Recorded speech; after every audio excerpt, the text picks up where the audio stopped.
আসসালামু আলাইকুম রহমতুল্লাহি বারকাতু। আমাদের দেশের সব প্রায় দেখতেছি মুসলমান হিন্দু প্রায় লোকেরে বলতেছে আমাদের দেশে এখন ইসলাম দরকার। ইনশাআল্লাহ আমাদের দেশে ইসলাম দরকার। যেমন আমরা বলতেছি এমন আমরা কাজ করা দরকার। যখন আমাদের ইলেকশন গণে আসবে আমরা সবাই ইনশাআল্লাহ আমরা ভোট দিয়ে ইসলামকে প্রতিষ্ঠিত করব, বাংলাদেশের ভিতরে প্রতিষ্ঠিত করে আমাদের ইসলামের যে রীতিনীতিভাবে আমাদের দেশ চালানো যেই কোরআনের ভিতরে লেখা আছে এইভাবে যেমন দেশ চলে ওই জিনিসটা আমাদের দেশে আনতে চায়। তাহলে দেখা যাবে কি আমরা যে শান্তি চাই, আমরা যে একটা শৃঙ্খলা চাই, আমরা যে একটা সুষ্ঠু একটা দেশ চাই, আমরা যে একটা সুষ্ঠু একটা নাগরিক চাই, আমরা যে একটা সন্ত্রাসমুক্ত চাঁদামুক্ত আমরা অরাজকতামুক্ত একটা দেশ চাই, এই দেশটা ইনশাল্লাহ আমরা পাবো।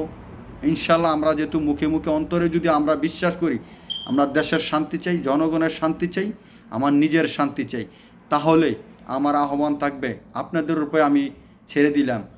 যদি কোরআনকে ভালোবেসে থাকেন, ইসলামকে ভালোবেসে থাকেন, তাহলে এবার সবাই মিলে আমরা ইসলামকে রাষ্ট্র ক্ষমতা দেখতে চাই। এই ইসলামের রাষ্ট্র ক্ষমতা এসে আমাদের সৌন্দর্য, আমাদের যে চাওয়া পাওয়া আমরা ইনশাল্লাহ আমরা পাবো, এটা আমাদের দৃঢ় বিশ্বাস।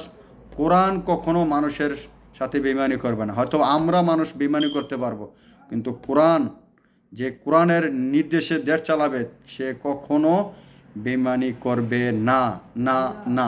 তাই আমি বলবো আমরা সবাই আবার সচেতন হই।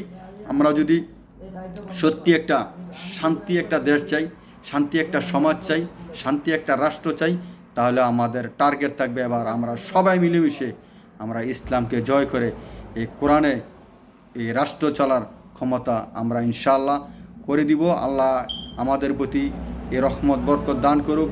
আমরা সবাই যেন ঐক্যবদ্ধ হয়ে ইসলামকে প্রতিষ্ঠিত করতে পারি। সবাই ভালো থাকবেন, সবাই সুস্থ থাকবেন। আল্লাহ হাফেজ।